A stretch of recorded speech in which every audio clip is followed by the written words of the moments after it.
Good evening, everyone. Can some of you raise your hands if you can hear me? Yeah, okay, thank you.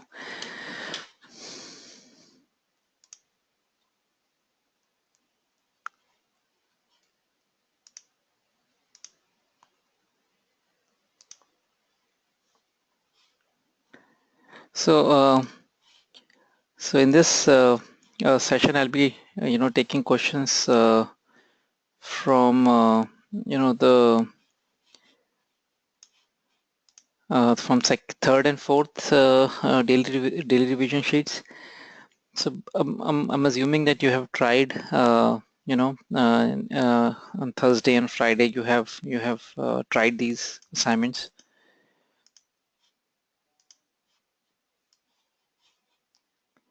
So because if you're not doing it every day, it's just and you have to spend 1 hour, whatever you can do in 1 hour. You don't need to finish. It's just that spending 1 hour on these assignments every day. So don't spend less time. Don't spend more time. So if you're not doing it every day, then the whole purpose will be lost. So this is an interesting question came in. And generally, the most of the questions that come in IT exams, advanced exam, are interesting questions. So this came in 2012 based on continuity. So this is how the function fx is defined. It is when it from even number to odd number. Definition is this: an plus sine pi x, and from odd number to even number, definition is this. Right. So it's like it's a compound function where every integer is a the critical point where definition change is taking place. Odd number पे definition change हो रही है, even पे भी definition change हो रही है. So this kind of function it is, the fx is for all integer n. If f is continuous, it is given that function is continuous, and which of the following holds for all n, right? For all, थोड़ा ये इसमें ये confuse करता है for all n, but इसका मतलब है कि for considering all values of n, we don't have to leave out any integer. We have to consider every integer and see with that perspective, which condition which so more than one choice correct type of question. So what are the conditions that would be true which can cover all the values of n? कौन सी ऐसी condition है जो true होगी अगर n की सारी values हमें consider करनी है? सो यहाँ पे कॉन्टिन्यूटी मेजर करनी, concept is very simple. We have to, अब यहाँ पे अब दो केस बनाने पड़ेंगे इसमें. ये इसमें इंपॉर्टेंट है. जैसे मैंने जनरल ले ली, एक मैंने x इक्वल टू 2n से स्टार्ट किया, इवन नंबर पे चेक कर रहा हूँ, एक कॉन्टिन्यूटी मेक श्योर कर रहा हूँ, और एक ऑड नंबर पे कर रहा हूँ, 2n प्लस 1 ले लिया. तो ये मेन था इसमें कि ऑड नंबर और इवन नंबर दो केस बना के करना पड़ेगा हमें, राइट? कि ऑड नंबर पे फंक्शन कॉन्टिन्यूस है, हर ऑड नंबर पे फंक्शन कॉन्टिन्यूस है, हर इवन नंबर पे फंक्शन कॉन्टिन्यूस है, वहां से कंडीशन आएंगी. और आपको तो जैसे फॉर एग्जांपल 2n के ऊपर मुझे अब लेफ्ट हैंड लिमिट देखनी है, राइट, और राइट हैंड लिमिट देखनी है, उनको इक्वेट करना है. Left hand limit equal to right hand limit. Left hand limit 2n के लेफ्ट पे जाना है. तो ये अगर 2n है मेरा, तो ये 2n माइनस 1 है, ये 2n प्लस 1 है. तो 2n को लेफ्ट से अप्रोच कर रहा है x. तो 2n माइनस 1 और 2n के बीच में कौन सी डेफिनेशन है? 2n माइनस 1 और 2n के बीच में डेफिनेशन है bn plus cos pi x. और यहाँ पे मैं 2n रिप्लेस कर दूंगा अपना डायरेक्ट सब्स्टिट्यूशन मेथड. तो मैं यहाँ 2n रिप्लेस किया है, सॉरी पाई एक्स है या राइट, पाई एक्स. तो मैंने x की जगह 2n रिप्लेस किया, तो ये तो 1 हो गया, cos 2n pi is 1, right. और ये bn है, so left hand limit is bn plus 1, right. ये लेफ्ट हैंड लिमिट आ गई. और राइट हैंड लिमिट है 2n को राइट से अप्रोच करना, तो ये 2n टू 2n प्लस 1 कौन सी डेफिनेशन है? 2n टू 2n प्लस 1 की definition an plus sine pi x. तो यहाँ पे replace an plus sin pi x, and here when you replace x equal to 2n, right, तो ये sign ये zero बन गया, an है. तो ये कंडीशन आ गई an, ये कंडीशन आ गई which is an minus bn equal to 1, ये b आ गया. तो अब ये मतलब है कि ये सिर्फ ऑड नंबर्स के लिए, इवन नंबर्स के लिए कंडीशन आई है, राइट. अब ऑड नंबर्स के लिए भी चेक करना पड़ेगा हमें. ये चॉइस तो इवन नंबर्स के लिए कंडीशन ट्रू है. ऑड नंबर 2n प्लस 1 पे हमें चेक करना है, ये 2n प्लस 1 है, इस पे लेफ्ट हैंड लिमिट देखना है. तो ये डेफिनेशन है 2n to 2n plus 1. 2n to 2n plus 1 definition sine very definition थी, an plus sine pi x. यहाँ रिप्लेस कर दिया 2n प्लस 1. जब 2n प्लस 1 यहाँ रिप्लेस करेंगे तो आएगा an plus sine odd multiple of pi, and sine odd multiple of pi is also zero. Sine multiple of pi zero होता है, sine integral multiple of pi zero, odd multiple है, even multiple doesn't matter. तो left hand limit तो an हो गई. यहाँ पे left hand limit equal to right hand limit कर रहे हैं, लेफ्ट हैंड लिमिट मेरी आ गई an. और राइट हैंड लिमिट मुझे अब देखनी है, तो मुझे ये डेफिनेशन चाहिए 2n to 2n plus 2। यहाँ पे एक बस ये क्रिटिकल चीज थी, तो मुझे right hand limit 2n plus 1 को राइट से अप्रोच करना है। So I need a definition from 2n plus 1 2n plus 1 to 2n plus 1 to 2n plus 2, and that definition वो यहाँ से निकलेगी n को n plus 1 रिप्लेस करके, क्योंकि ये n, can you see that, ये 2n minus 1, 2n minus 1 to 2n में ये डेफिनेशन है। मुझे एक आगे लेवल, आगे अगले ऑड नंबर पे जाना है, तो मैंने n को जब n plus 1 करा तो यहाँ डेफिनेशन आ गई bn plus 1 plus cos pi n plus 1, ये डेफिनेशन है। यहाँ मैंने रिप्लेस कर दिया 2n plus 1, right hand limited substitution method, 2n plus 1 replace कर दिया। तो कांस्टेंट है, जब यहाँ 2n plus 1 रिप्लेस करेंगे तो आ जाएगा cos pi 2n plus 2 बन जाएगा, and 2n cos even multiple of pi 1 ही हो गया, तो ये बन रहा है bn plus 1 plus 1, ये बन रहा है। एंड दिस कंडीशन है, जहाँ bn plus 1 आ रहा है वो ये कंडीशन है, an माइनस ये bn,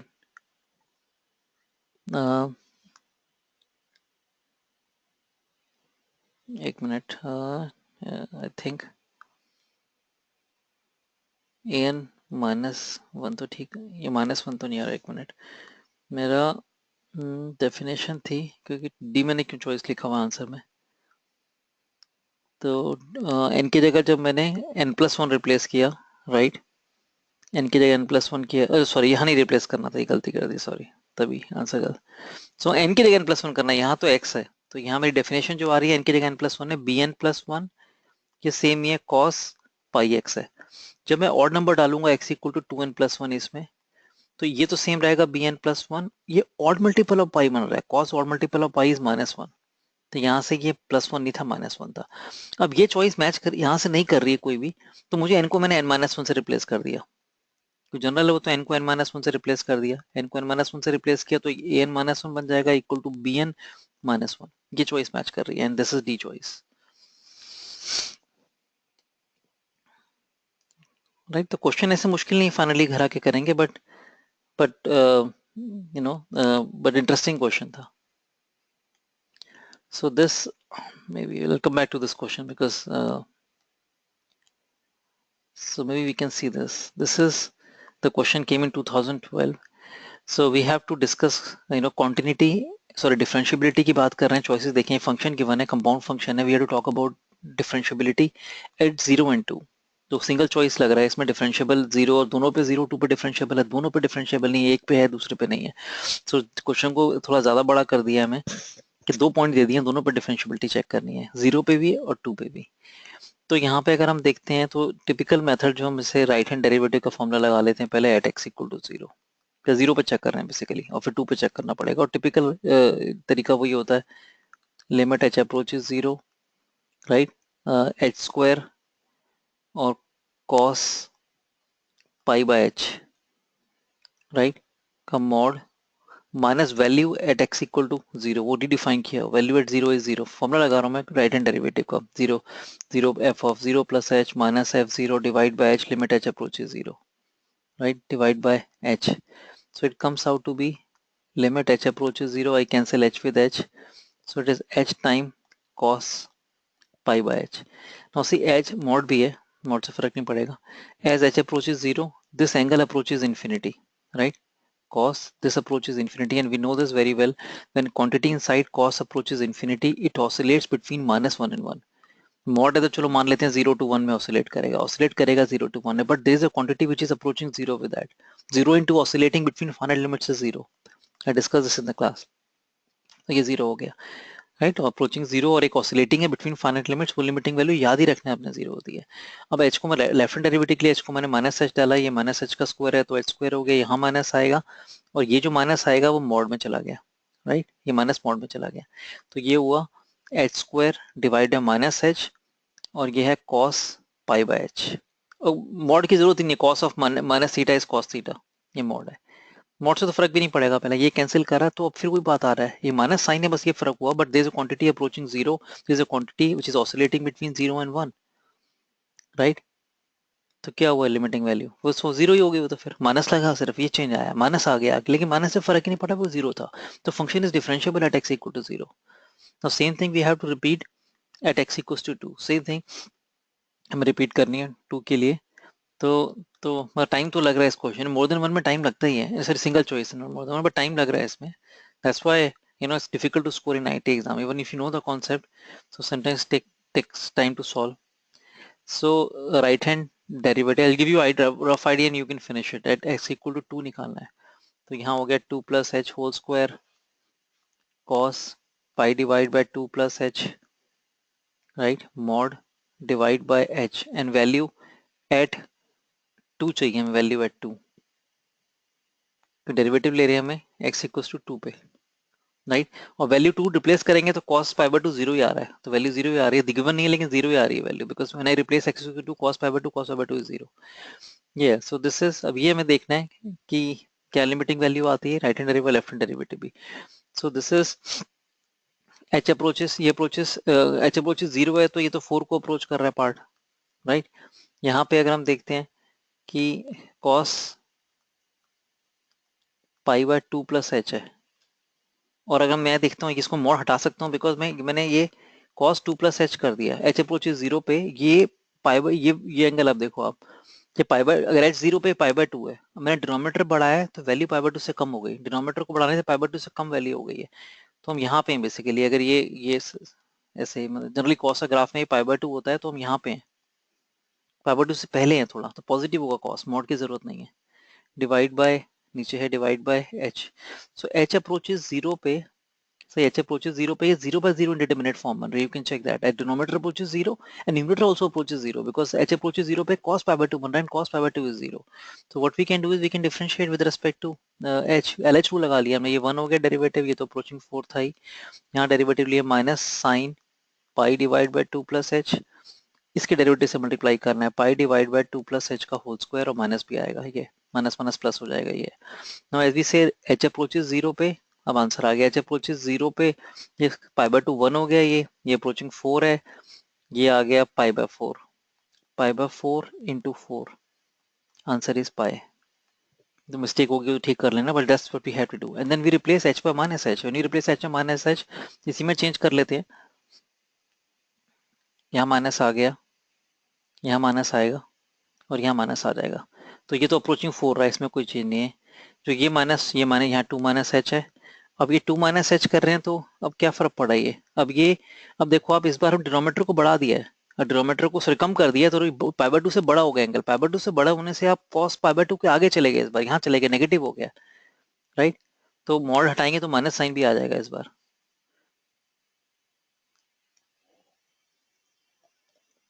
लेट मी चेक.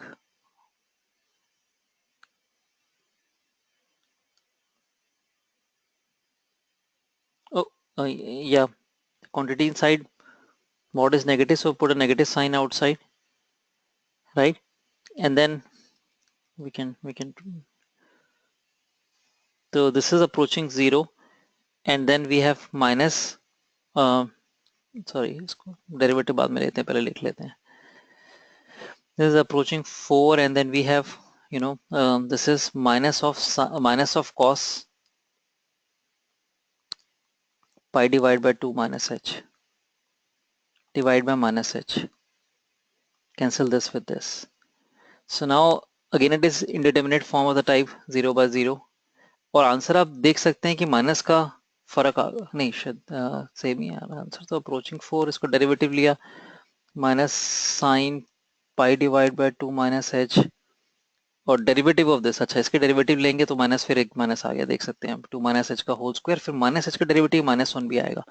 तो फाइनली आप अगर आप आंसर देखेंगे, ये जो माइनस तो कैंसिल कर दिया था आपने, तो फाइनली एक माइनस आंसर अगर हम देख रहे हैं, तो या this is approaching 1, there is a minus sign from this side, there is एक माइनस और भी आएगा, जो चेन रूल लगाया, माइनस पाई डिवाइड, देखो इसको दोबारा कर लेते हैं.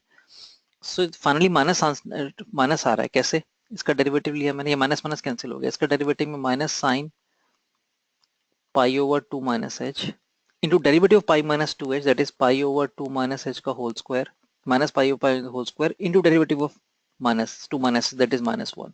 तो 3 नेगेटिव साइन है यहाँ पे, देखो 3 नेगेटिव साइन है, बाकी तो आंसर पाई माइनस पाई हो गया, इसलिए बाकी तो पाई आ गया answer, but because 3 negative sign, answer is negative, so not differentiable at x equals to 2.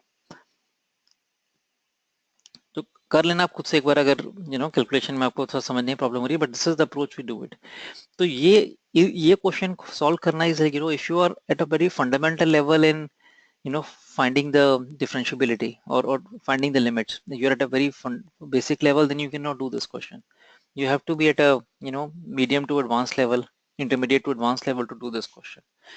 तो अगर आपने किया क्वेश्चन नहीं कर पाए थे, तो अब यहाँ पे लेसन आपका, that's what you can get a feedback all the time. You try the questions yourself.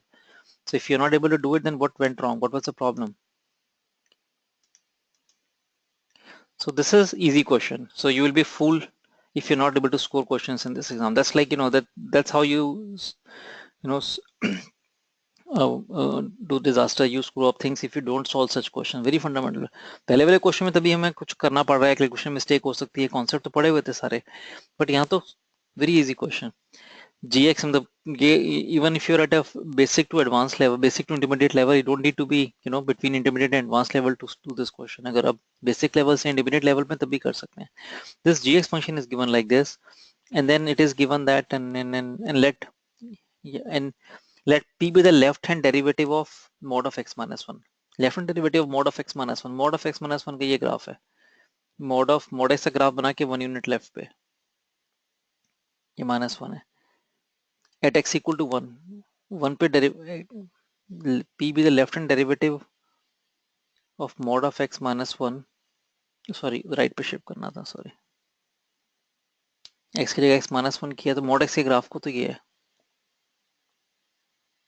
at x equal to 1, at x equal to 1 पे लेफ्ट हैंड डेरिवेटिव वो -1 आएगा, ये -1 है, ये 1 है, तो ये -1 आ गया, और हमें साथ में गिवन है लिमिट, तो ये तो ऐसे दिया हुआ था सिर्फ -1 देखने के लिए, ये डेफिनेशन x -1 है, ये 1 माइनस एक्स है, उसका डेरिवेटिव -1 हो गया, left hand derivative at 1 is -1, and then limit x approaches 1 plus gx, तो gx की लिमिट लेनी है which is x -1 to the power n divide by log cos to the power m into x -1, इसकी जो right hand derivative है 1 पे, वो p के इक्वल है, p इज -1, तो ये राइट हैंड डेरिवेटिव निकालना है। राइट हैंड डेरिवेटिव का formula limit h approaches 0, 1 plus h, so 1 plus h minus 1 to the power n divided by log cos to the power m into 1 plus h minus 1 is h,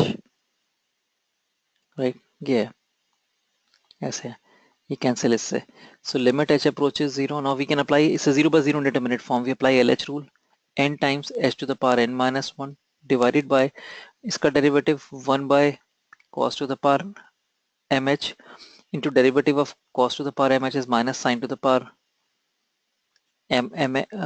sorry, cos to the power m, so m times cos to the power m minus 1 into h into derivative of cos, that is minus sin h, yeah, minus sin h, yeah, right? So as h approaches 0, ये तो 1 को approach कर रहा है, इसको हटा दिया, ये कैंसिल भी हो जाएगा, वैसे तो ये रह जाएगा, ऊपर cos h आ जाएगा, but it is approaching 1, it's not important. Then we have n by m here, and then we have h यहाँ से आएगा, तो h to the power n minus 1 over sin h equal to -1 है, और एक minus ये भी है, ये माइनस यहाँ भी है, तो माइनस माइनस कैंसिल हो गया, यहाँ भी माइनस है, यहाँ भी माइनस से कैंसिल हो गया, 1 आ गया। अब ये देखो, ये लिमिट फाइनाइट है, ये लिमिट फाइनाइट होने के लिए यहाँ देखो ये 1 होना चाहिए, ये 1 होने के लिए n2 होना चाहिए, तभी n2 होगा, तभी h to the power 2 - 1 h बनेगा, sin h by h 1 हो जाएगा, h by sin h 1 होगा, सो n की वैल्यू 2 आ गई, for this to be finite n should be equal to 2, n2 आने के बाद ये बन गया h by sin h, 1 को अप्रोच कर रहा है, this is approaching, cos h is also approaching 1, approaching 1, and रह गया n by m equals to 1, so n equal to m, so it means both m and n equal to n2 आ चुका है, so both are equals to 2, right? So again, this is a question, if you're not able to do this question, you have to seriously see what happened, like what went wrong. Just analyze what went wrong if you're not able to,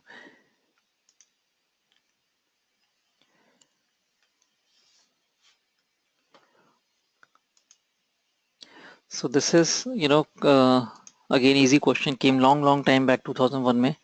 So which of the following function is differentiable at x equal to 0? Kind of question जो पढ़ा है वो एकदम कर दिया आपने. क्योंकि इसमें आप देखो कि इसमें cos mod x is same as cos x obviously, because cos x से ग्राफ में x की जगह mod x करेंगे तो क्या करेंगे, cos x से ग्राफ x की जगह mod x करेंगे तो reject left half, take reflection of right half into left half, तो सेम ही तो आएगा। cos तो ऑलरेडी इमेज है, cos में तो already reflection about y axis है, सिमेट्री अबाउट y एक्सिस है।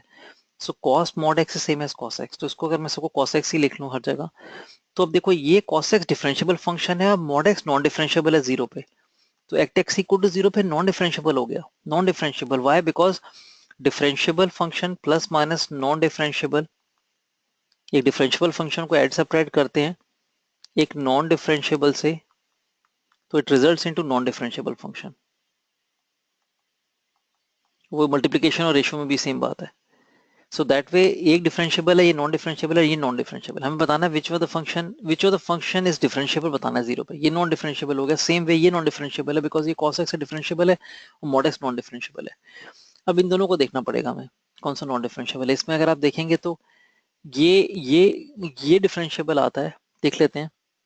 जीरो पे तो इसको हमने ऐसे लिख लिया कि अगर आप जीरो पे राइट हैंड लिमिट निकालेंगे, सॉरी डेरिवेटिव निकालेंगे, limit h approaches zero, right hand derivative निकाल रहा हूँ मैं, और राइट साइड पे राइट हैंड डेरिवेटिव निकाल रहा हूँ जीरो पे, तो sine x sine mod x, तो साइन एक्स लिख सकता हूँ मैं, इसको मैं एक्स लिख सकता हूँ, माइनस वैल्यू जीरो है, डिवाइडेड बाय, सॉरी एच लिखना था, sine h plus h divided by h, तो ये राइट हैंड डेरिवेटिव है, राइट। और लेफ्ट हैंड डेरिवेटिव करेंगे तो क्या आएगा, limit h approaches zero minus sine H,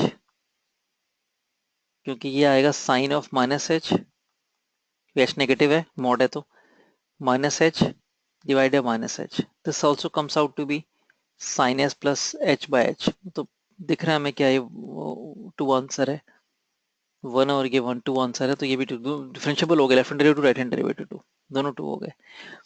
ये आ रहा है नॉन डिफरेंशियबल, इसमें भी सेम आप चेक कर लोगे, लिमिट एच अप्रोचेस जीरो पे, जरूरत नहीं है से तीनों नहीं है तो यही आंसर होगा, बट अदरवाइज तो sine h minus h divide by h, ये राइट हैंड डेरिवेटिव है, लेफ्ट हैंड डेरिवेटिव है, limit h approaches zero, sine of minus H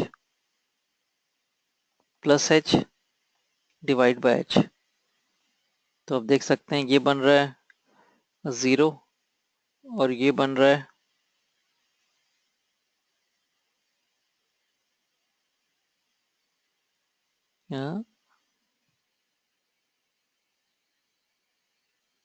which of the following function is differentiable, दोनों correct आ रहे हैं, COD differentiable, या क्योंकि ये भी जीरो बन रहा है, left hand right hand derivative is zero क्योंकि साइन एच माइनस एच, ये ऑफ कोर्स राइट है तो divide by h, right hand derivative, या one minus one zero, sine h पे एच वन और h one minus one zero, ये बना sine of minus h, ये भी माइनस माइनस प्लस, और लेफ्ट हैंड डेरिवेटिव तो या माइनस लेंगे जीरो तो, या तो यहाँ भी माइनस आना था, यस। तो ये आ गया अब आपका, तभी जीरो बन रहा है क्योंकि साइन एच पाई, या एक sine h pi h plus h pi minus h zero, तो मोर देन वन होगा, फिर इसमें सी ओ डी दोनों आंसर आ रहे हैं।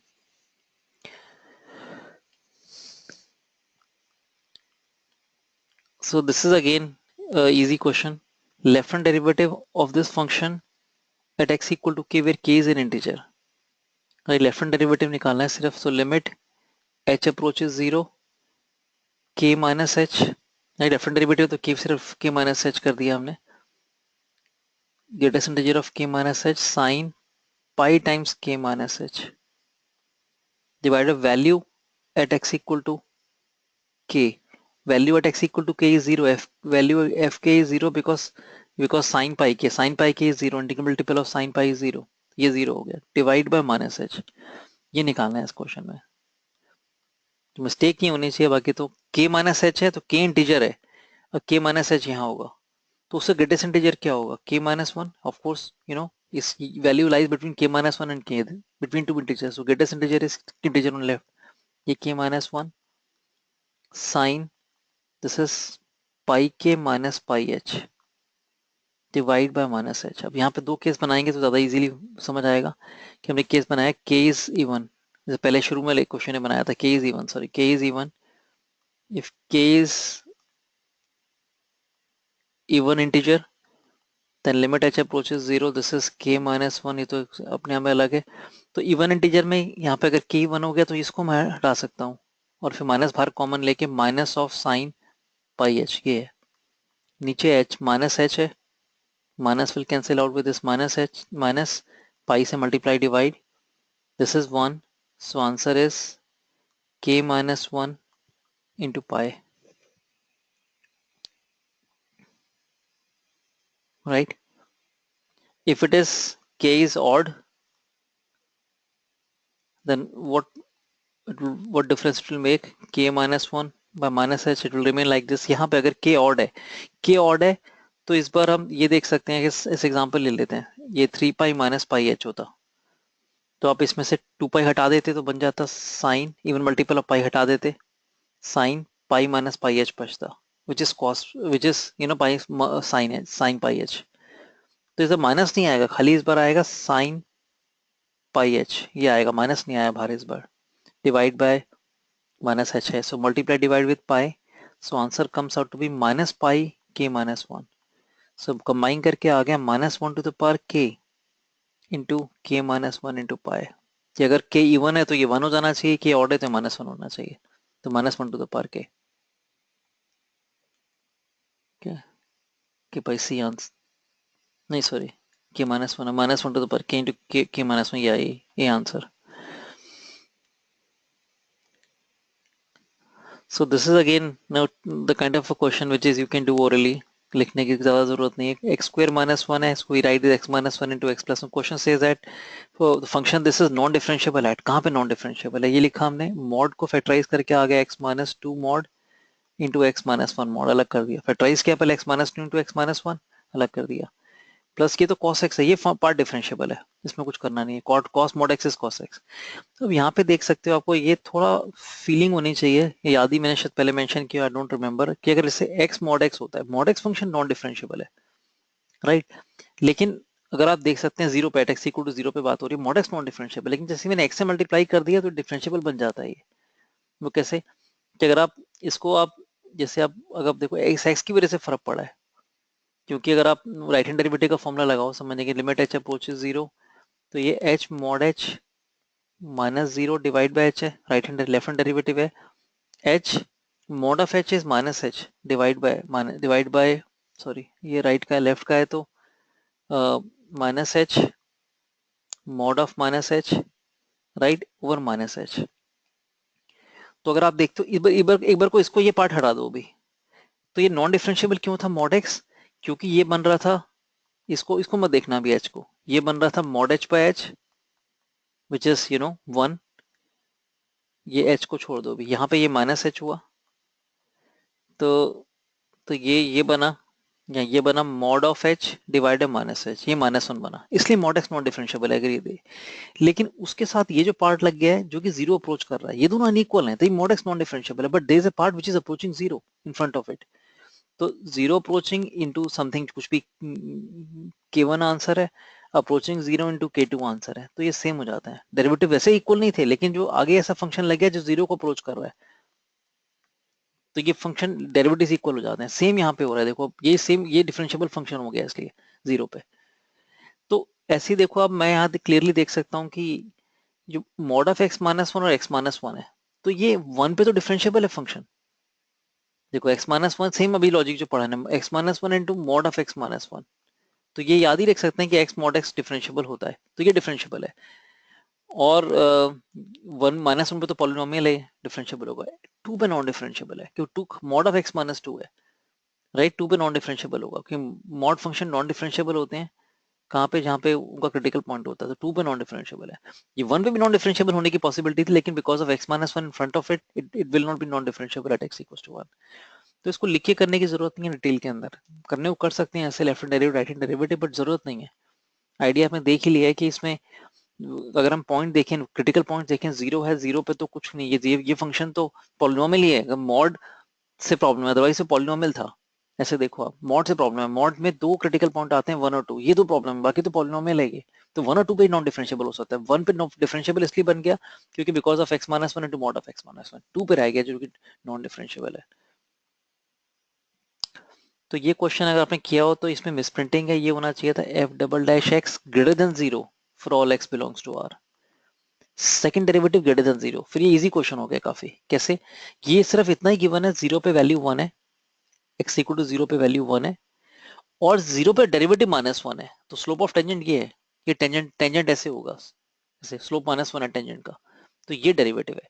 तो दिख ही रहा है कि, और साथ में कंप्लीटली पॉजिटिव फंक्शन है, तो दिख ही रहा है ग्राफ ऐसे हो रहा होगा, ऐसे नीचे आएगा, कॉनकेव कर नीचे आएगी, और पॉजिटिव है तो कहीं लोकल मिनिमम बना के ऊपर चला जाएगा ग्राफ, ऐसे ऐसा ग्राफ होगा इसका, ये यही पॉसिबिलिटी बनती है इसकी, राइट।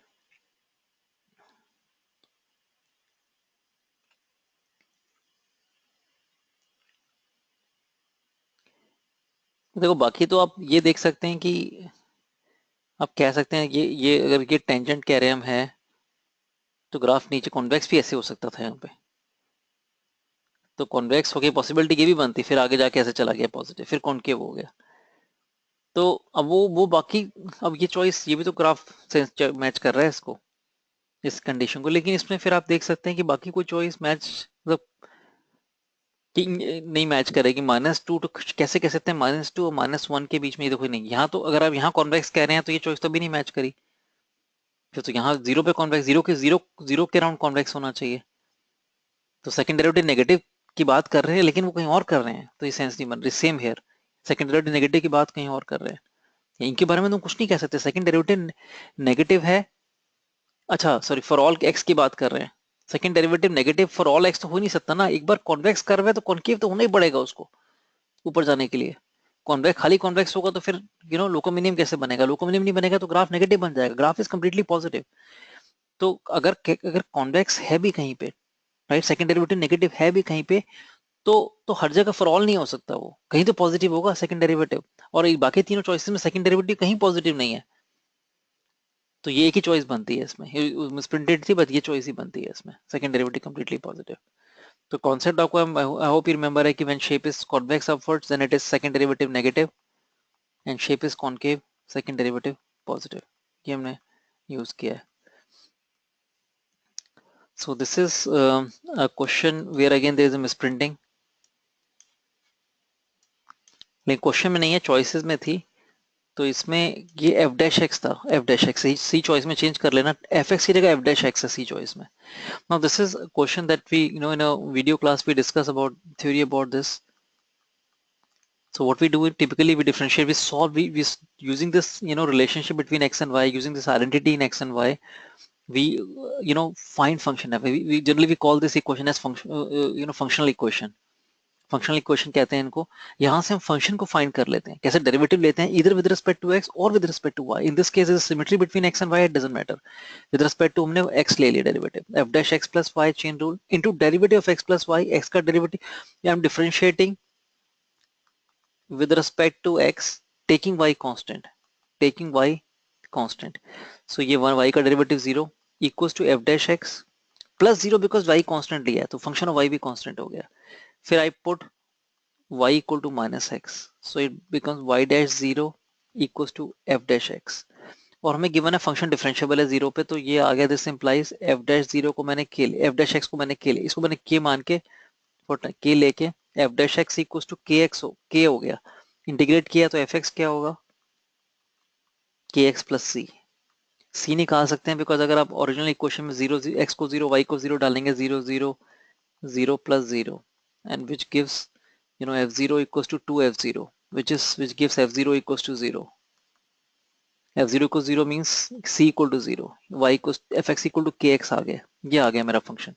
ये आने के बाद अगर याद था आपको तो अच्छी बात है, जरूरत नहीं थी करने की, ये आने के बाद f x is continuous for all x belongs to, yes f x is continuous, is a linear polynomial continuous for all, derivative is constant for all x belongs to r, yes derivative is constant, if you differentiate this derivative is k, it is constant for all values of x, choice भी correct हो गई, बाकी दोनों correct नहीं है, differentiable only, no it is completely differentiable, it is completely differentiable, that's why a and d are wrong.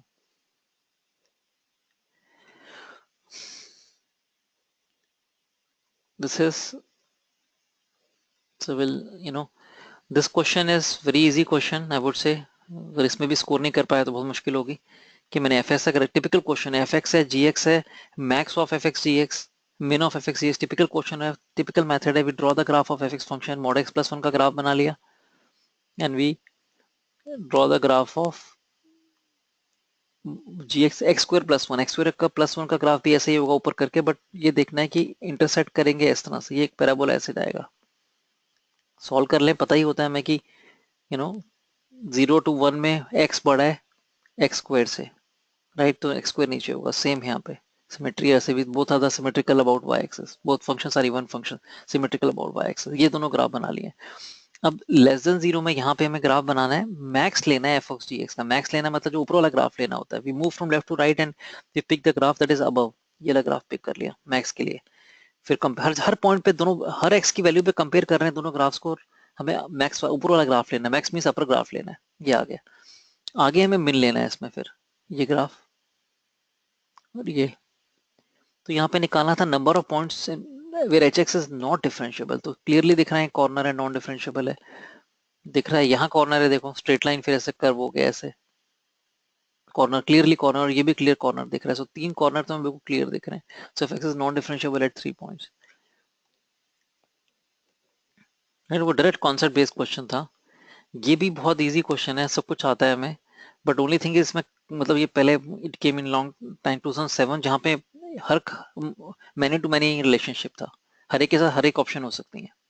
अब x mod x तो x greater than zero में एक्स स्क्वायर ग्राफ से बना लिया हमने, ये ग्राफ है, एक्स लेस देन जीरो में ये ग्राफ है, ये माइनस एक्स स्क्वायर है और ये एक्स स्क्वायर है, ये ग्राफ है इसका, राइट।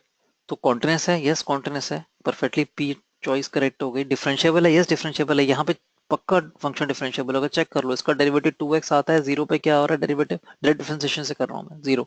अगर डाउट लग रहा है कॉर्नर तो नहीं है यहाँ पे, इसको डिफरेंशिएट करा -2x replace x equal to zero, वो भी जीरो है। और मैंने अभी समझाया था आपको एक्स मॉड एक्स डिफरेंशिएबल हो जाता है जीरो पे, मॉड एक्स ने अभी हमने डिस्कस किया है, तो डिफरेंशिएबल है ये भी, क्यू चॉइस भी करेक्ट हो गई। Strictly increasing, of course strictly increasing, कोई फ्लैट पार्ट नहीं आ रहा, देखो आप कंफ्यूज मत हो जाना कि डेरिवेटिव है, I to explain you very well in the class that that for strictly increasing, अगर there is no flat part in the graph then it is strictly increasing, तो strictly increasing है R, because flat part नहीं है इस graph में। and then not differentiable at least at one point in -1, no this is differentiable completely, so ये तीन choice हैं इसके साथ। अब रूट ऑफ एक्स का ग्राफ ये होता है, रूट ऑफ एक्स का डिस्कस किया पहले भी हमने, y square equal to x में ये आता है, y equal to plus minus root x, हमें पॉजिटिव पार्ट लेना है, पॉजिटिव रूट एक्स लेना है, ये ग्राफ आ गया। और फिर हमने एक्स की जगह मॉड एक्स कर दिया, reject left half, take reflection of right half into left half, ये ग्राफ है। So this is the graph of root of mod x का, right, rejecting left half, take reflection right half into left half. तो ये continuous है, yes p choice correct है, differentiable नहीं है, ये गलत हो गया चॉइस में, स्ट्रिक्टली इंक्रीजिंग भी नहीं है, पहले डिक्रीज कर रहा है फिर इंक्रीज कर रहे हैं, no, not differentiable at least one point, या नॉन डिफरेंशिएबल है यहाँ पे, चॉइस भी करेक्ट, एस भी करेक्ट हो गई है। तो टाइम लगता है लेकिन मार्क्स ही बहुत है इस क्वेश्चन के, तो टेंशन नहीं है इतनी, मार्क्स ही बहुत है। अब हमें x x plus greatest integer x है, ग्रेटेस्ट इंटीजर एक्स को मैं अगर मैं 0 और 1 में लेता हूँ, तो 0 1 में डेफिनेशन इसकी हो जाएगी greatest integer x is equal to zero, so x सही है, इक्वल टू भी यहाँ है। ऐसे ही -1 to 0 में, क्यों सारी चॉइसेस बिटवीन -1 and 1 है, -1 to 0 में तो ये हो जाएगा -1 x -1, क्या है। तो अगर आप स्केच कर लो, x है 0 to 1 में x है, और यहाँ x -1 है, ये -1 ये -1 ये 1 ऐसे चल रहा है, तो क्लियर डिसकॉन्टिन्यूस, पी चॉइस भी गलत है, डिफरेंशिएबल इन दिस भी गलत है, स्ट्रिक्टली इंक्रीजिंग यस ये करेक्ट है, आर करेक्ट है बिकॉज क्लियरली देख सकते हो स्ट्रिक्टली इंक्रीज कर रहा है between -1 and 1। Not differentiable at least one point in -1 and 1, not differentiable yes, zero पे नॉन डिफरेंशिएबल है, जीरो पे डिसकॉन्टिन्यूस है तो नॉन डिफरेंशिएबल भी होगा जीरो पे, because discontinuous function is non differentiable, तो ये भी करेक्ट हो गया, एस भी करेक्ट हो गया, right. And then the last part is mod of x -1, ये भी सेम -1 to 1 के बीच में, -1 में इसकी डेफिनेशन इसकी होगी x+1, मॉड हटा सकते हैं बिकॉज x+1 पॉजिटिव है, और ये होगा 1 - x, बिटवीन -1 और 1 होगा 1 - x, राइट।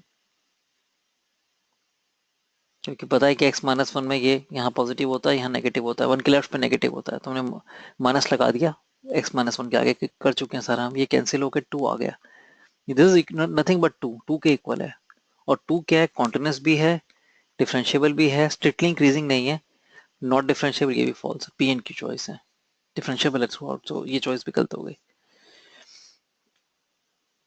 सो एक तरह के 4 क्वेश्चंस, अब तो 4 क्वेश्चंस हैं ये, और सारे मोर देन वन वाले हो गए ना चारों क्वेश्चन, इसकी भी मोर देन वन चॉइस थी, इसकी मोर देन वन थी, इसकी मोर देन वन, इसकी more than one, that's why these kind of questions take time to solve.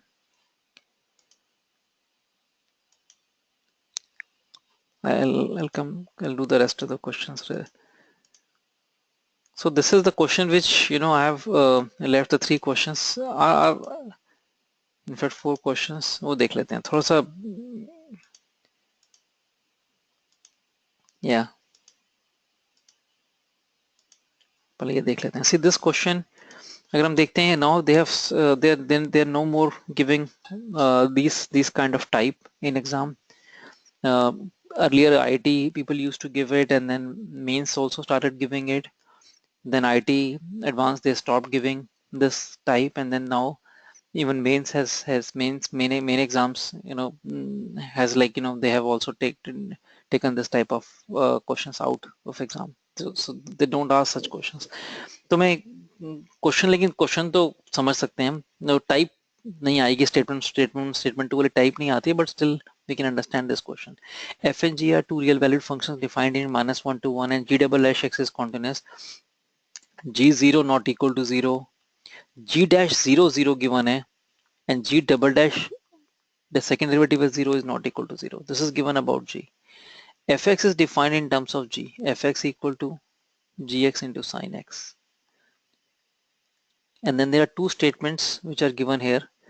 तो हमें जनरली क्या होता है, तो इसमें चॉइसेस अब ये देखना होता है कि स्टेटमेंट 1 इज करेक्ट और नॉट, स्टेटमेंट 2 इज करेक्ट और नॉट, राइट, एंड देन एक फिर ये चॉइस आती है अगर दोनों स्टेटमेंट करेक्ट है, एक तो ये करेक्ट है, ये फॉल्स है, ये फॉल्स है, ये करेक्ट है, दो चॉइस तो ऐसे correct false, false correct, both false, नहीं सॉरी बोथ फॉल्स नहीं होता था, both correct and statement 2 is not a reason for statement 1 to be true. Statement 2 is not the reason, or maybe the reason for statement 1 to be true, और तो ये choice होती है दोनों statement 1 is correct, statement 1 true है, S1 true है, S2 भी true है, और उसमें अब ये आ गया कि S2 is correct explanation of a reason for, or reason for S1 to be true.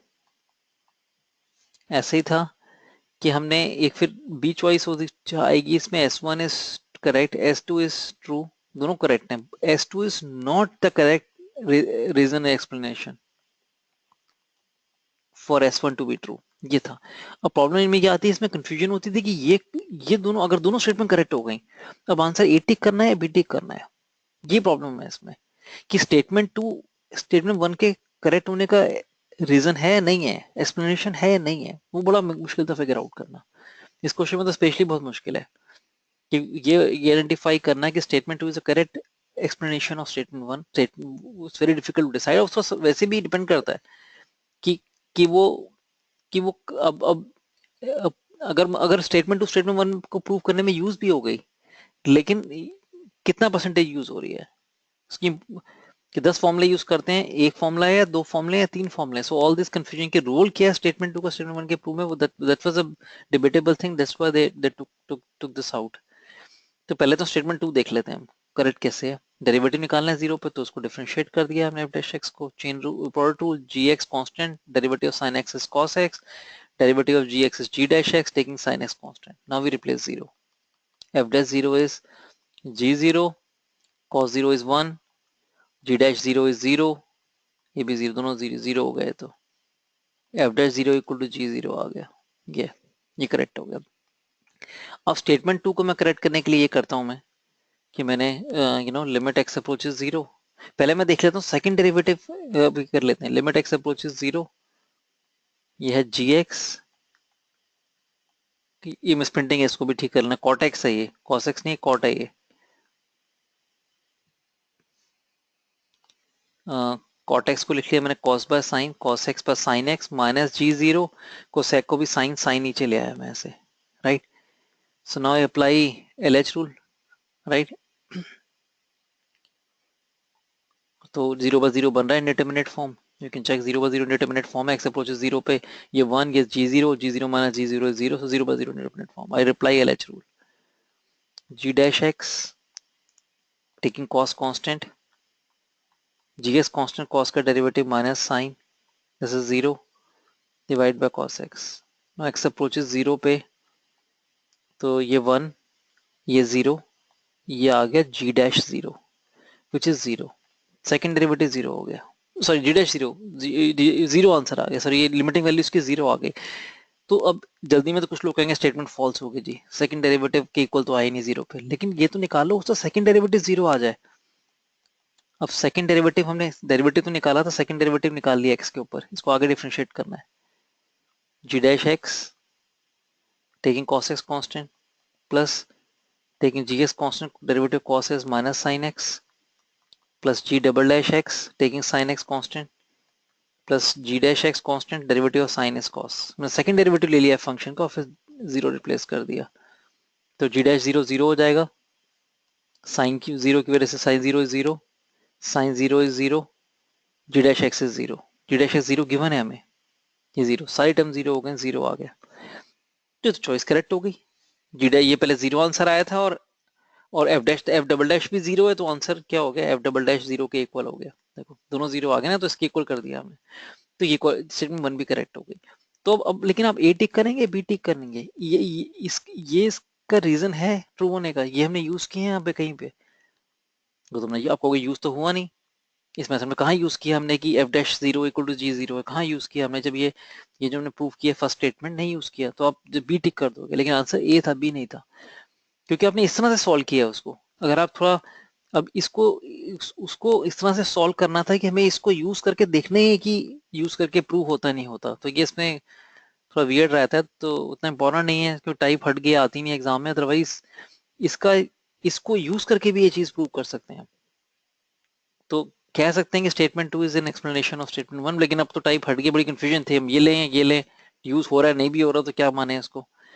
तो ऐसे करना है तो थोड़ा फिर ये टेढ़ा क्वेश्चन पड़ेगा इसमें ये यूज करने के लिए. लिमिट एक्स अप्रोचेस जीरो, तो इसको हमने लिखा जी एक्स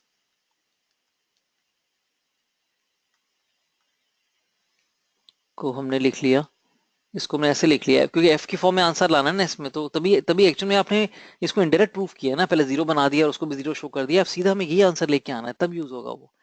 तो हमने एफ जी एक्स को लिख लिया f x by sine x, f x by sine x, यहाँ कॉट एक्स है, divide by sine x minus g zero divide by sine x, ये राइट. तो उसको नेक्स्ट स्टेप में लिखा limit x approaches zero f x cot x minus g zero divide by sine x. अब limit x approaches zero पे देख लो, limit x approaches zero पे अच्छा तो कॉट जीरो, अब यहाँ से तो नहीं पता चल रहा है ये, वो तो यहीं से हमने शुरू में देख लिया था, ये देखने की जरूरत नहीं, वहां पहले देख ही लिया था हमने कि इंडिटरमिनेट फॉर्म है. अब डेरिवेटिव लिया हमने, LH2 लगाया, f dash x taking cot x constant plus f x constant derivative cot s minus cosecant square, वो जीरो हो गया, divide by sine x. So f dash x into cot x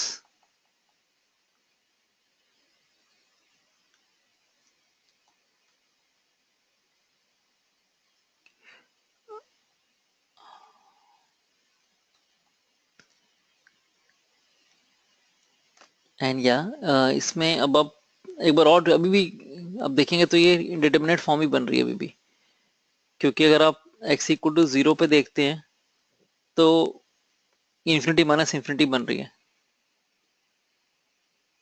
sorry ये गड़बड़ हो रही है, cos आना था, जब डेरिवेटिव लिया कॉस हो गया था, तो इन्फिनिटी माइनस इन्फिनिटी बनेगी, कॉस एक्स है. तो इन्फिनिटी में जीरो पे ये भी इन्फिनिटी अप्रोच कर रही है, माइनस साइन है यहाँ पे, ये भी इन्फिनिटी, कॉट भी इन्फिनिटी है जीरो पे और कोसेक स्क्वायर भी इन्फिनिटी है, इन्फिनिटी माइनस इन्फिनिटी है। तो हमने फिर इसको इस तरह से लिख लिया एलसीएम लेके, F dash x into cos x plus sine x, और यहाँ जो अब अब यहाँ पे नीचे भी साइन एक्स लिया हमने एक एलसीएम लेने के लिए, तो ये आ गया एफ एक्स, ये माइनस यहाँ ले लिया बीच में, कॉस एक्स तो था ही नहीं, राइट, एफ एक्स एंड उसको फिर मैं या F x into F x bye cos x, एक साइन स्क्वायर एक्स है बेसिकली नीचे, तो मैं इसको फॉर टाइमिंग इसको फिर मैं जी एक्स रिप्लेस कर लेता हूँ, तो मेरा ये बन गया f dash x cos x minus g x divide by sine x, cos x को तो बाहर रख सकते हैं, कॉस एक्स का कोई रोल नहीं है, लिमिट एक्स अप्रोचेस जीरो, ये मेरी zero by zero determinate form बन रही है। तो जीरो बाय जीरो कैसे बन रही है आप देख लो, आप एक्स अप्रोचेस जीरो पे ये बन रहा है एफ डैश जीरो और ये बन रहा है जी जीरो, देखो तभी तो अगर पता नहीं है हमें डिटर्मिनेट फॉर्म में तो आगे कैसे करेंगे, तो ये कैसे यहाँ से यूज कर लिया ना, दोनों इक्वल है आपस में, ये यूज किया हमने,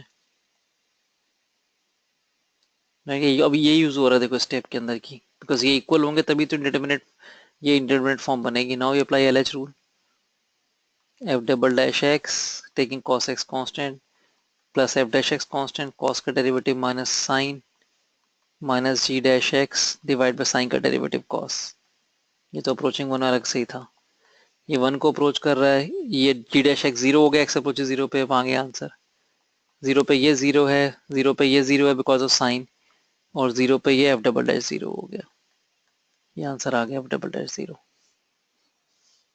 नहीं तो अगर आप डायरेक्टली बना के लाना आपस में, not it's not easy question, difficult question, तो इस तरह से तो very few could do this question in exam, right, तो इनडायरेक्ट तो हो रहा है इंडायरेक्ट में, लेकिन आंसर आप गलत मार्क करोगे, so it's not important, but solve ये जो इस तरह से हमने किया है, तो वो स्टेप्स थी इम्पोर्टेंट थे, प्रैक्टिस कर लेना एक बार, कैसे पूरा overall question is not that important. So see this question came in 2009 and again difficult question.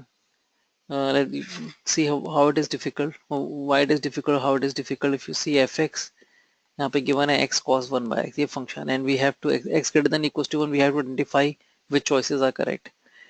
तो पहले तो हम देखो, ये तो हम अभी हमें ये दोनों तो b और d तो सान आइडेंटिफाई करना है, डेरिवेटिव से हो जाएगा वो, f dash x is x का derivative 1 taking cos 1 by x constant, then we take x constant derivative cos s minus sine 1 by x into derivative of 1 by x is minus 1 by x square.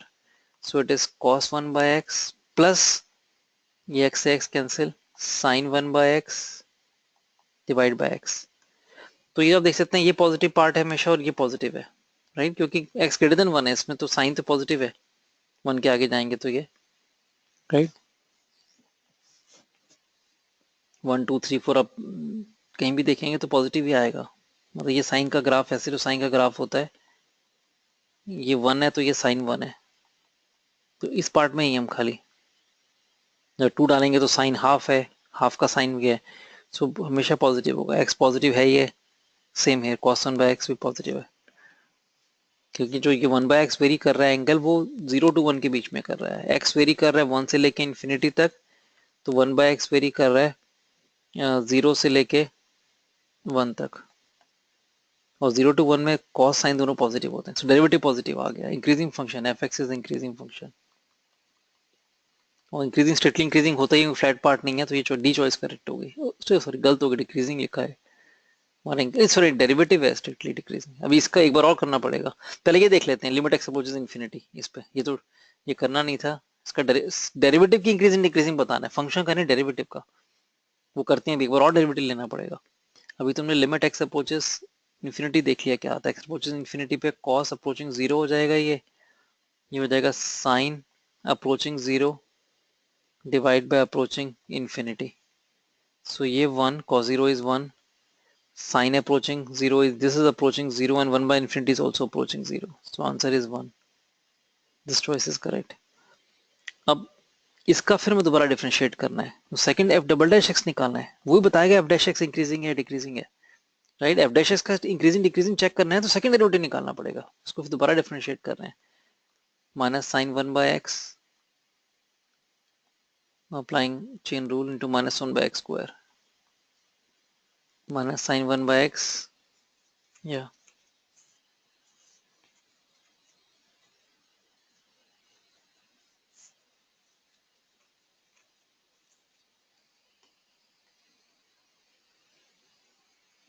right. And then derivative of this 1/x का derivative -1/x square, taking sin 1/x constant, then take 1/x constant, derivative of sin 1/x is cos 1/x into -1/x square.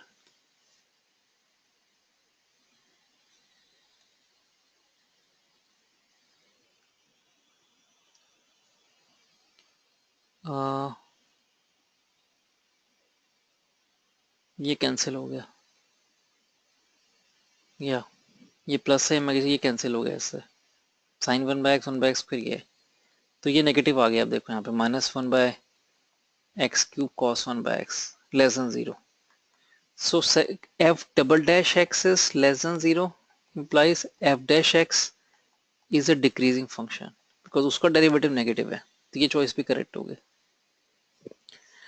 अब ए और सी में से एक choice correct हो गया, वो देखनी है कौन सी है।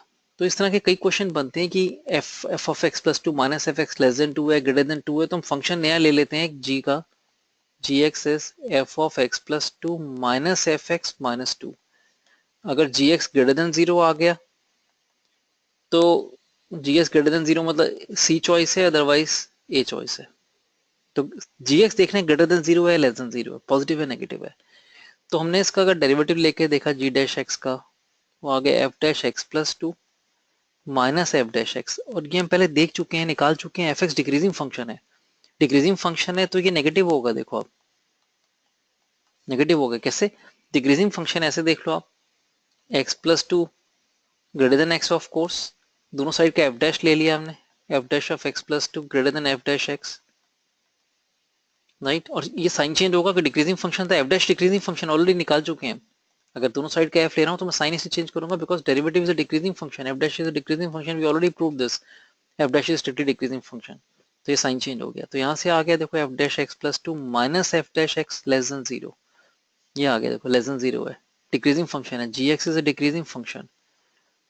अभी इससे क्वेश्चन खत्म नहीं हुआ था, अभी तो आ रहा है जो ये फंक्शन हमें, ये जो फंक्शन मैंने एज्यूम किया था वो डिक्रीजिंग फंक्शन है, यहाँ 1 से लेके इन्फिनिटी तक है ये, यहाँ में डिक्रीज कर रहा है। तो हम अब क्या शो करेंगे, डिक्रीज तो कर रहा है, हम ये शो कर देंगे, आइडिया तो लग रहा है डिक्रीज कर रहा है, अब ये कंप्लीटली पॉजिटिव होगा, दो ही चॉइस, लेकिन दोनों चॉइस भी रॉन्ग हो सकती है। वो डिक्रीज डिक्रीज फंक्शन कर रहा है, तो हम एक क्लास में और काम करेंगे, लिमिट एक्स अप्रोचेस इन्फिनिटी जी एक्स देख लेते हैं, और वो 0 आता है answer.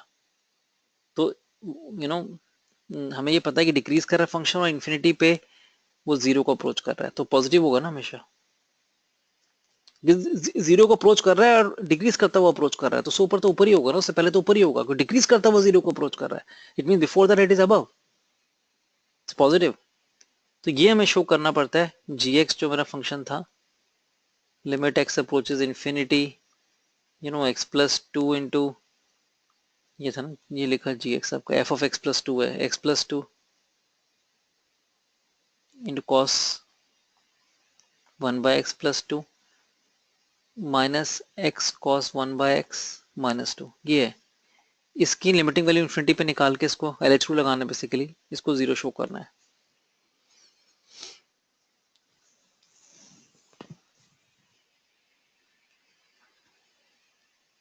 Right.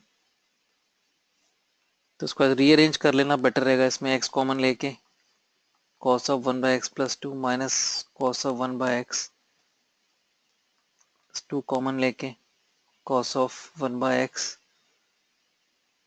Minus two, sorry x common, यहाँ चला गया, यहाँ चला गया, x कॉमन लेके 2 times this cos of 1x plus two है,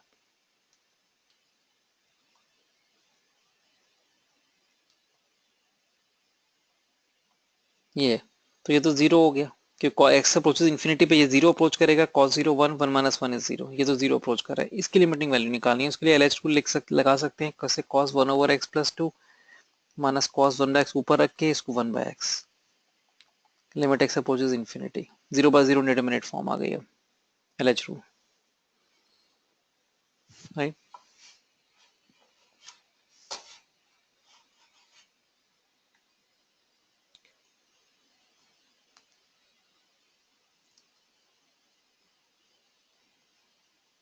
So yeah, this is, though just it came in 2005 just for 2 marks, but it's a very confusing question. So if you find it confusing, you can leave this question. So it's like this. See, हमें given है f of 1/n equals to 0 है, where n is natural number, n varies from 1, 2, 3, goes on, right? तो हम कहना चाह रहे हैं f of 1 equal to 0, f of half equal to 0, given a question में f of 1/3 equal to 0, f of 1/10 to the power 5 equal to 0, ऐसे चलता जा रहा है. तो यहाँ से जो हम अब ये लेंगे ना, कौन सा वही लेंगे, f of 1/n है, तो if I take limit n approaches infinity, इसको भी हम जीरो ले सकते हैं, ये हम जीरो लेंगे क्योंकि जब ये n इंफिनिटी हो गया तो वैसे तो सिर्फ ये इंटीजर होना चाहिए जीरो होने के लिए, डिनोमिनेटर इंटीजर होना चाहिए, पॉजिटिव इंटीजर होना चाहिए. इन जनरल जब n को इन्फिनिटी करा दिया, एंड इन्फिनिटली लार्ज वैल्यू हो गई है, तो तभी वो जीरो हो जाएगा. क्योंकि अगर आप देखोगे 1/10 टू द पावर 100 है फॉर एग्जाम्पल, राइट, ये राइट, इस पे ये f of this equal to zero है. अब उसके बाद अगर आप उसमें एक वैल्यू बढ़ा भी देंगे, इससे नेक्स्ट अगला वाला जो इंटीजर लेंगे वो होगा 10 टू द पावर 100 +1, ये भी, तो तो ये भी जीरो है. तो इनके बीच में अगर आप गैप देखेंगे तो निग्लिजिबल गैप आएगा इनके बीच में, और जो गैप है वो धीरे धीरे कम ही होता जा रहा है, वो भी गैप भी जीरो अप्रोच कर रहा है. तो फाइनली ओरिजिन पे जाके ओरिजिन के ये जीरो ही अप्रोच कर जाएगा. What I am trying to say, अगर आप इस वैल्यू को निकालेंगे, इस वैल्यू निकालेंगे, तो इनके बीच में डिफरेंस देखेंगे तो वो अप्रोचिंग टू जीरो डिस्टेंस. तो हम ये ले रहे हैं कि इन्फिनिटी पे जाने के बाद ये फंक्शन जीरो ही हो गया, ये जीरो आ गया हमारे पास. अभी कॉन्टिन्यूस डिफरेंशिएबल फंक्शन है, तो अब देखो f I can say f zero पे वही होगा जो लिमिट एक्स अप्रोचेस जीरो पे वैल्यू है, because continuous function limiting value and value equal होंगी, सॉरी एक्स, राइट. और अगर ये मैं निकाल ही चुका हूँ, limit n approaches infinity f of 1/n equal to zero. तो यहाँ देख लो, आप n को 1/x रिप्लेस कर दो, तो f x equal to zero आ गया, लिमिट एक्स अप्रोचेस, ये n अगर 1/x है तो यहाँ एक्स अप्रोचेस जीरो आ जाएगा, ये जीरो आ गया. और ये एफ जीरो है, ये एफ जीरो है, f zero equal to zero, f zero zero आ गया. तो ये मेन हमने निकाला था, यहाँ से ये चीज हमने मेन निकाली है. इसमें n को 1/x रिप्लेस करके ये आ गया, और ये एफ जीरो है, because function limiting value at zero is same as value at zero, because function is continuous. Same way अगर हम डेरिवेटिव देखते हैं f dash zero, that is limit h approaches zero, f of h minus f of zero, zero निकाल चुके हैं हम, divide by h, ये है. So limit h approaches zero, fh divide by h है, and we have just seen that this approaches zero, ये zero है basically, not approaches zero, it's zero, ये जीरो ही है. ये देखा हमने यहाँ से, देखो ये देखा हमने, ये जीरो है, ये जीरो है, zero divide by h is zero, so derivative eight zero is also zero, right. क्योंकि ये पार्ट हमने देख लिया कि एज एच अप्रोचेस जीरो में ये जीरो अप्रोच करता है, यहाँ से निकाला था हमने, ये जो चीज देखी है मेन, ये की बात है, ये मैंने 1/n को h रिप्लेस कर दिया, limit h approaches zero, F H बन गया ना, ये जीरो है.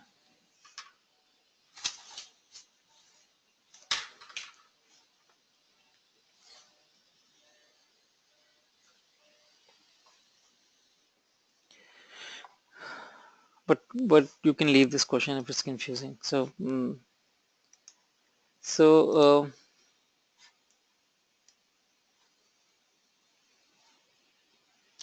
so there's a one question left, which is based on so I shared a video with you where I've taught in detail about Rolle's theorem.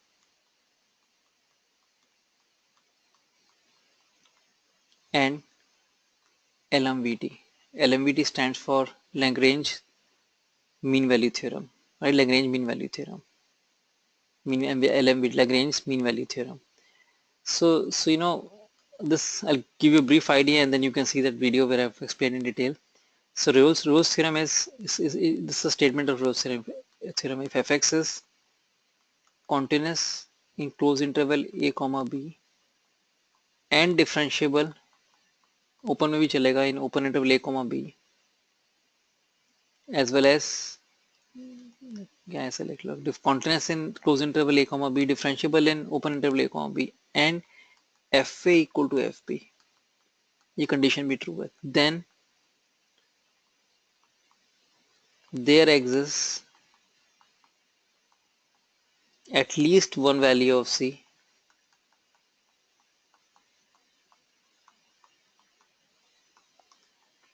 one value c belongs to a comma b such that f dash c equal to 0, derivative is 0 at c. So पहले graphically समझ लेते हैं कि there is x a on x-axis, another point b on x-axis, so x a or b, there are 2 points. Now function is continuous and differentiable between a and b and it is given that fa equal to fp. तो graph पे point है a comma fa और ये point है a comma fb, इनकी height बराबर होगी क्योंकि fa equal to fp है, sorry b comma fp, fa equal to fb along the same line होंगे.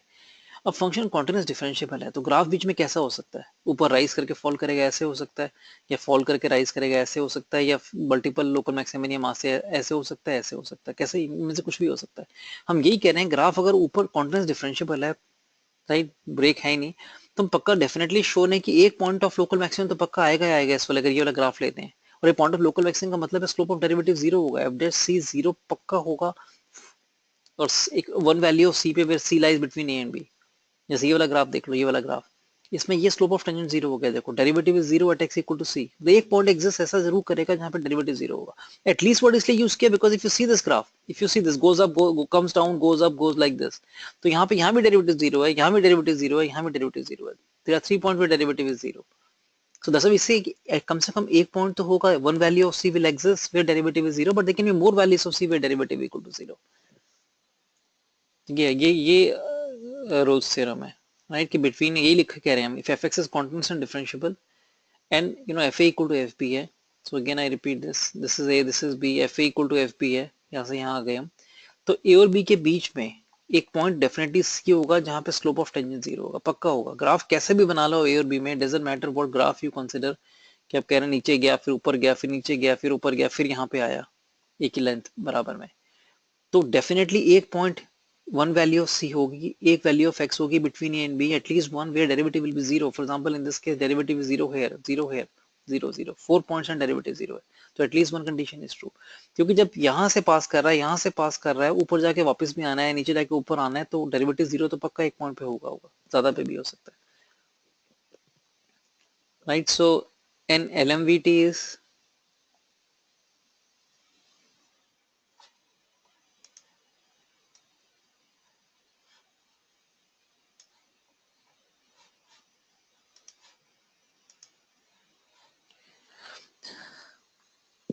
LMVT says that again if fx is continuous in a comma b and differentiable in a comma b, but the only difference is then there exists at least one value of c such that one value of c belongs to a comma b between a and b such that f dash c equals to fp minus fa over b minus a. So this time condition fa equal to fb is not given. fa equal to fb condition given नहीं, अगर fa equal to fb हो गया तो LMVT becomes RT, Rolle's theorem. यहाँ पे fa equal to fb नहीं है, इससे LMVT is more general and Rolle's theorem is a specific case of LMVT when a equals to b. तो यहाँ पे हम कह रहे हैं दो पॉइंट है, a है और b है, इनके बीच में सपोज a पे ये वैल्यू और ये b पे है, ये fa है ये पॉइंट और ये fp है, this time fa is not equal to fb. तो हम कह रहे हैं जब ग्राफ ने यहाँ से यहाँ जाना है, बीच में कॉन्टिन्यूस डिफरेंशिएबल है, तो जैसे ये सिंपल ग्राफ लेते हैं ऐसे गया, तो हम कह रहे हैं बीच में एक पॉइंट एक वैल्यू ऑफ सी होगी one value of c where slope of tangent, right, ये एफ डैश सी क्या, c f dash c slope of tangent, जहां पे स्लोप ऑफ टेंजेंट इस स्लोप के इक्वल होगा, स्लोप ऑफ ए बी के equal होगा। If I assume this point is a and this point is b, slope of a b क्या है, 2 point formula से स्लोप ऑफ ए बी है F b minus f a, difference in y coordinates over difference in x coordinates. तो this is nothing but slope of line a b का slope ही है ये। तुम यही तो कह रहे हैं कि f dash c will be equal, हो गई पक्का। आप देखो यहाँ से यहाँ जा रहे हो, इस लाइन का स्लोप निकाल लिया आपने जो भी आ रहा है, तो ग्राफ पे टेंजेंट बनाते रहोगे ऐसे ऐसे ऐसे, तो एक पॉइंट पक्का आएगा जहां पे slope of tangent will be same as slope of this chord, slope of tangent is slope of the chord. Another example, if this is a है, ए पॉइंट यहाँ ले लिया और बी पॉइंट यहाँ ले लिया, this is b, right, this is b comma f b, this is a comma f A.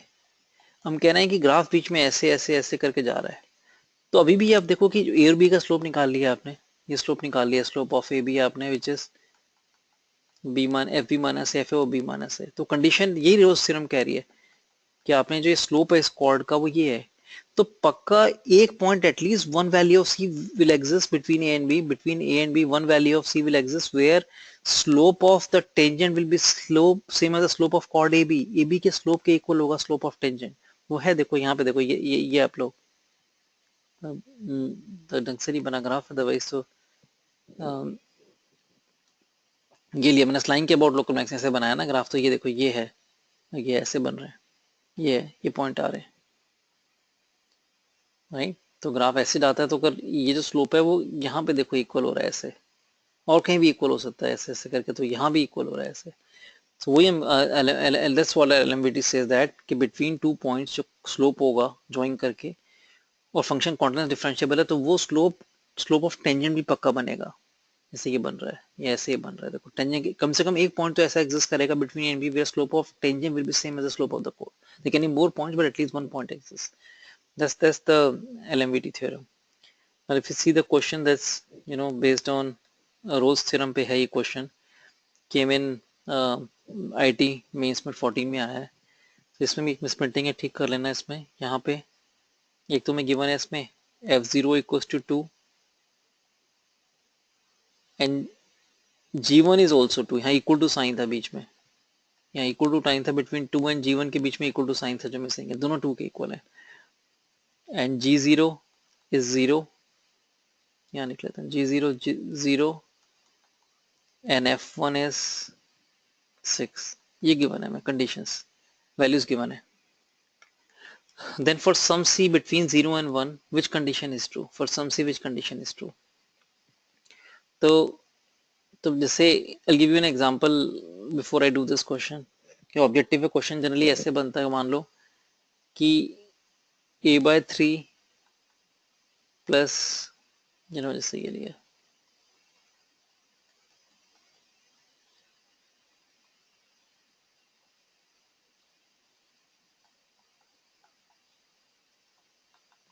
if this equal to 0 then show this has at least one root in 0 and 1, this quadratic has at least one root between 0 and 1, ये show करना है।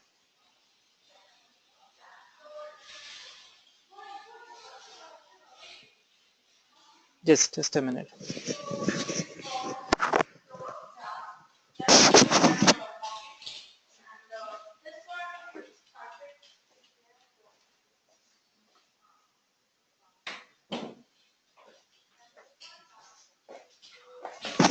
Right, so if this condition is true, then show this quadratic has at least one root in 0 and 1, one root lies between there, at least one root lies between, or has or sometimes exactly word is not there, this has a solution use करते हैं, has a solution in 0 and 1, एक ही मतलब है इसका, एक word use नहीं किया, उसका सोल्यूशन होगा बिटवीन, एक होंगे दो होंगे doesn't matter, this quadratic has a solution.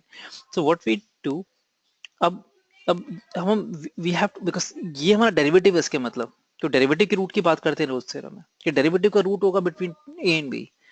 तो हम फंक्शन अपनी तरफ से एज्यूम करते हैं, जहां पे रोज थ्योरम लगानी है, भी assume function F x is a x cube by 3 b by 2x square plus cx. We assume this function. अब f0 0 हो रहा है इसमें, and f1 is a/3 plus b/2 plus c. ये हमें 0 गिवन है, तो f0 इक्वल्स टू f1 हो गया. f0 equals to f1 means between 0 f, ये रोल्स थ्योरम की कंडीशन बन गई. कॉन्टिन्यूस फंक्शन कॉन्टिन्यूस भी है, डिफरेंशिएबल भी है fx. So it means derivative जो f dash x equal to 0 has a solution. ये देखो, ये 0 between 0 and 1. fx equal to 0 as a solution between 0 and 1.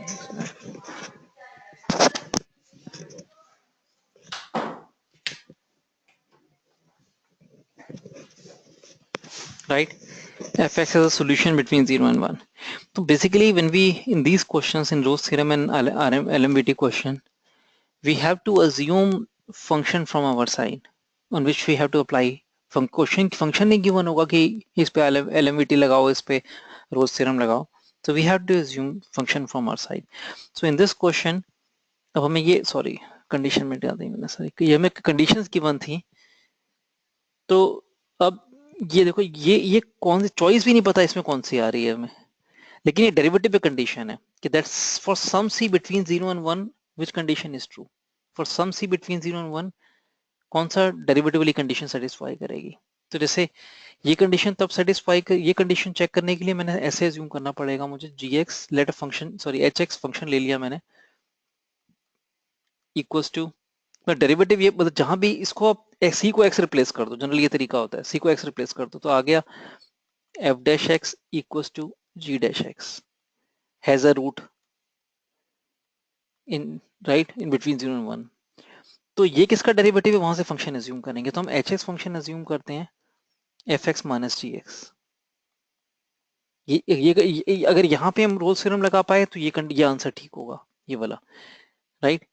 और या फिर hx को ये कंडीशन के लिए हमारा 2fx माइनस gx है, ये फंक्शन एज्यूम करना पड़ेगा, तभी आंसर आएगा. अगर we have to assume this and then if you can apply Rolle's theorem, answer is this. Same way hx equals to, ये है 2fx minus 3gx, and for the last choice is fx minus 2gx. तो अब ये देखते हैं Rolle's theorem in चारों पे से किस पे लगा सकते हैं. रोल्स थ्योरम की कंडीशन बहुत जरूरी है, कॉन्टिन्यूस डिफरेंशिएबल तो है, कंडीशन ये जरूरी है कि मेरा h0 इक्वल टू h1 ही होना चाहिए. ये कंडीशन किस में आ रही है, तुम सब में देखते हैं किस चॉइस है. बाई इंस्पेक्शन कैसे भी देखा आपने, सब में ही देखना पड़ेगा. h0 निकाला हमने इन सब केसेस में. तो जैसे f0 क्या है, यहाँ लिख लेते हैं, यह था मेरा f0 2 था, f1 6 है, g0 2 है, जैसे g0 0 है और g1 2 है, ये. तो अब देखो कि h0 क्या हो गया, f0 minus g0, f0 minus g0 is 2, h1 is f1 minus g1, f1 minus g1 4 आ रहा है. No we can not apply, ये तो चॉइस रोल्स थ्योरम नहीं लगा सकते, तो इसके डेरिवेटिव का रूट नहीं होगा बिटवीन 0 एंड 1. तो ये कंडीशन ये डेरिवेटिव है, ये कंडीशन फॉल्स हो गई है. सेम वे इस पे लगाएंगे, तो h0 क्या आ गया, 2 into f1, 2 into f0, 2 into 2 minus g0 0 4 आ गया. h1 क्या है, h1 is 2 into f1, f1 is 2 into f0, f0 is h1, sorry, 2 into f1, f1 is 6, 12 minus g0 minus g1, g1 is 2, 10 आ रहा है, तो ये भी गलत हो गया. तो अब सब देखो, ये भी गलत हो रहा था, ये चॉइस मैच करती है. इसमें h0 देखते हैं, h0 आ रहा है f0 minus 2g0, f0 is 2, g0 is 0, 2 into 0 is 0, 2 आ गया. h1 is f1 minus 2g1, वो आएगा f1 is 6 minus 2g1 is 2, ये भी 2 आ रहा है. देखो ये दोनों 2 आ गए. सो यहाँ पे ये रोल्स थ्योरम की कंडीशन सेटिस्फाई हो गई, फंक्शन कॉन्टिन्यूअस है, डिफरेंशिएबल है, h0 इक्वल टू h1 है. सो इसके डेरिवेटिव का, इसका डेरिवेटिव लिया हमने, ये जिसका डेरिवेटिव 0 होगा, या मतलब डेरिवेटिव h डैश c निकाल लिया हमने, c रिप्लेस करके, इक्वल टू 0 होगा for some c between 0 and 1. ये इसका डेरिवेटिव 0 होगा for some value of c between 0 and 1. That's Rolle's theorem says that, right? Derivative has exactly one root between a and b, or there exists c such that f dash c equal to 0. That rule theorem says that. So यहाँ पे h dash c equal to 0. There exists some c between 0 and 1 such that h dash c equal to 0. So ये choice correct हो गई हिसाब से, right? तो एक बार मेरे को brief idea दे दिया मैंने आपको topic का. So there's a like 50 minutes video where I've discussed questions based on Rolle's theorem as well as LMVT. तो वो एक बार आप video में I'll share that video, although I've shared before also. It's in the playlist where I have all the differential calculus questions. तो वो एक बार आप revise कर लेना, right? So और एक आधी क्वेश्चन थोड़ा सा weird था, वो छोड़ सकते हो आप, right? So again I'll say that I've kept these assignments in such a way that you have to spend 1 hour every day. So the regular, doesn't mean that this is the only mathematics you will do, because together its total is like 5 hours a week, and for mathematics you have 15 to 20 hours, assuming you're studying 50 to 55 hours a week. 55 ही होना चाहिए, अब तो time कम होता जा रहा है. So at least मतलब 60, मतलब at least whatever it is 50 17 18 hours maths के हैं, तो 5 घंटे का काम है. So rest 12 13 hours you have to do whatever topic is going on, or whatever you other stuff you have to do, right? So and then I have not given you for all 7 days, so that if you're not able to do during but try to do it. But अगर एक आधे दिन ऐसा नहीं कर पाने हैं तो weekend पे cover करना. But this is not highly undesirable that you are doing this just on weekend is not acceptable. कि इस वीक सैटरडे संडे बैठ के अपना सारा कर लिया, वो नहीं है. अपना regularity is important here. Okay, thank you, good night.